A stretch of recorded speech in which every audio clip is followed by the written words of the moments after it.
Ini ada keterlibatan dari Badan Intelijen Negara kita, ya memang iya, karena saya itu mengalami 2 kali peristiwa yang melibatkan langsung Badan Intelijen Negara, ya, dan itu operasi pembunuhan.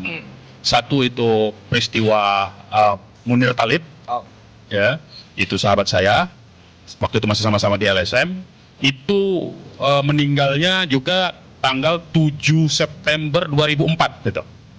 Munir Talib itu dibunuhnya begitu, ya. Sementara KM50 7 Desember 2020.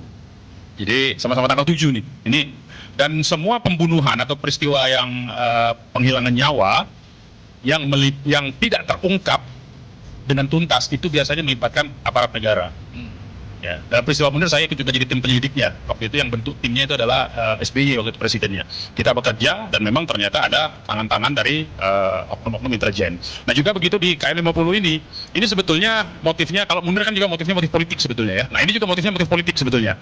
Ini kita dapat dari mana? Ini kita dapatkan peristiwanya pada Jumat malam Sabtu itu, pada saat penangkapan agen-agen yang memantau di Megamendung.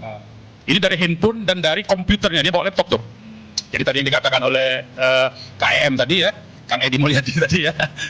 Jadi ada drone tadi, kemudian pengawalan di anak-anak yang ngawal di Megamendung, menyergap pada saat drone-nya tutup, drone turun, disergap kan ketahuan bego sebetulnya, pakai drone itu sebetulnya gampang itu, disergapnya itu. Karena kita tunggu aja dia di mana turun, di situ orangnya kendalinya.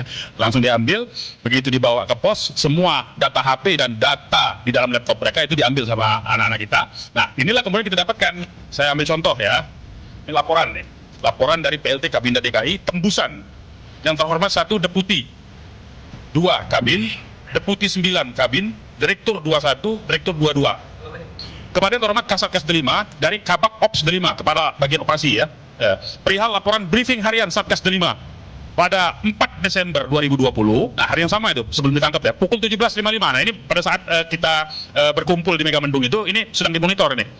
Sampai dengan pukul 18.15, ini belum ditangkap nih, karena ditangkap itu menjelang maghrib tuh ya, agen-agen. Di posko Satgas Delima Tebet, Jakarta Selatan, berlangsung briefing harian Satgas Delima, dipimpin Kabak Ops dan dihadiri 4 orang. Selanjutnya dapat dilaporkan sebagai berikut. 1, Kabak Ops menyampaikan sebagai berikut, tim Jaksik. Nah, Jaksik itu penjajakan situasi, ya, dan perkembangan. Terus melakukan pemantauan di sekitar markas syariah Megamendung. Nah, itu yang ditangkap tuh yang itu tuh, tim Jaksiknya itu tuh.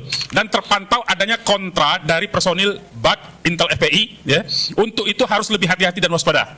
Ya, ini waktu ini menjelang-menjelang ditangkap itu, karena 18.15 itu.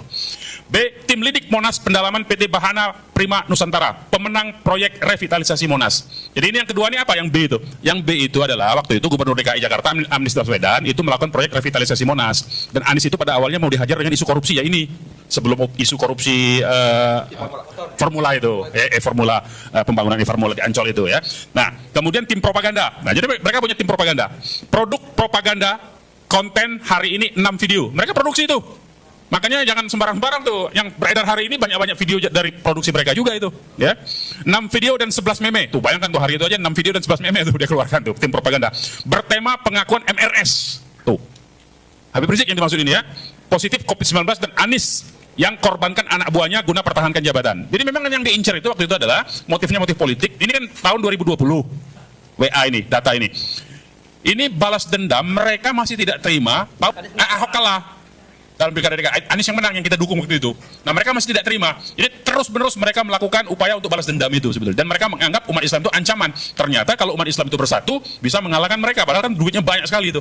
Mereka disokong oleh taipan-taipan yang sampai sekarang masih berkuasa itu. Nah itu yang mereka khawatir kalau umat Islam ini bersatu.